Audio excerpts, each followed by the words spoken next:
What's going on, everyone? Diskin Young here. So one of the most common questions I get asked, especially from newer investors, is should I do a wholesale deal, a buy and hold, or a fix and flip? We're going to get into that answer right now.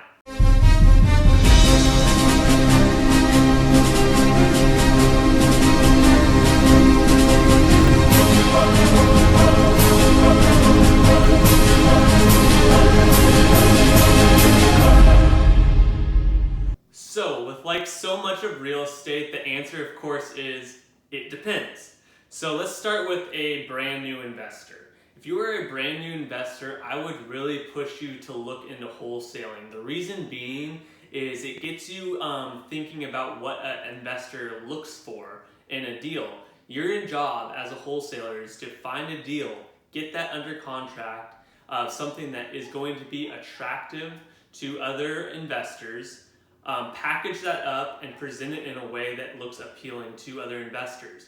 You're pretty quickly going to see what are investors looking for, what kind of questions are they asking, what details do they need to know before going forward. And that's going to be something when you're put in that position of being that investor, you're going to be that much more keen and knowledgeable when going into those investments. The time I might shy away from wholesaling, especially as a beginner, is if you are already a real estate broker.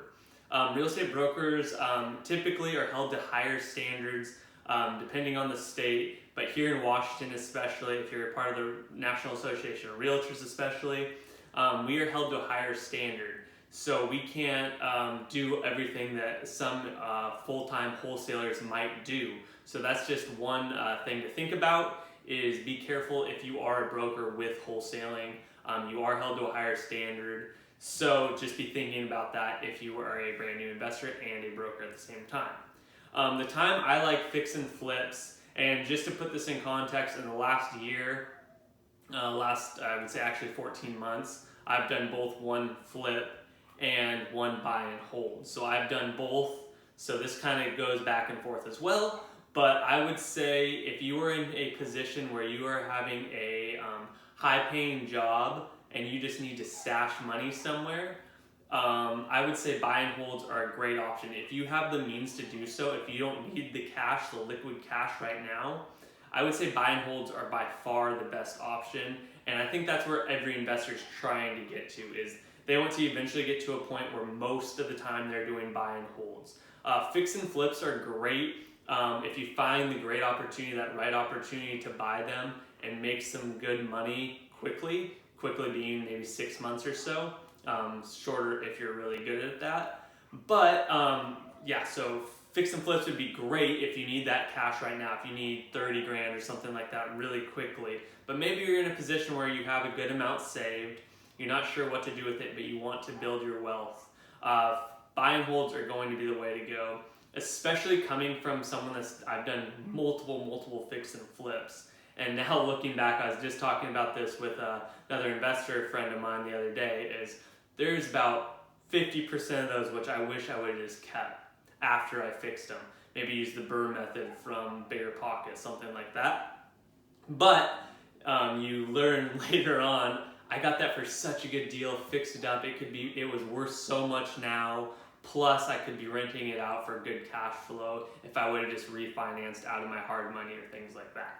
So you got to be thinking about that. You're going to have those shoulda, coulda, woulda moments as a flipper for sure. But in the moment, I see and I do understand, sometimes it's just better to get that cash money and go put that into something else if that opportunity isn't right. So I think most people are trying to get to a point in their real estate careers where they're just doing buy and holds. And that's kind of where I would like to be in my career, is I want to just hold on to every single thing I can get. I love the appreciation aspect, I love the equity build, and I love the tax advantages that come with buy and holds, plus just that appreciation and that rent that you come in. Every single month you're having renters pay off your house, which is this amazing feeling. So that is what I would say for where position you are in life, whether you should be looking at deals for wholesale deals, fix and flips, or buy and hold. I'd say if you're an investor that's been in the business for a few years, obviously you're looking at all three constantly. That is your main job. But that is what my perspective would come into that. So hope you guys like this video. Go follow me on Instagram if you don't already for some actual buy and hold or buy, fix and flip pictures that I've done, before and afters, things like that. And yeah, excited to see you guys next time.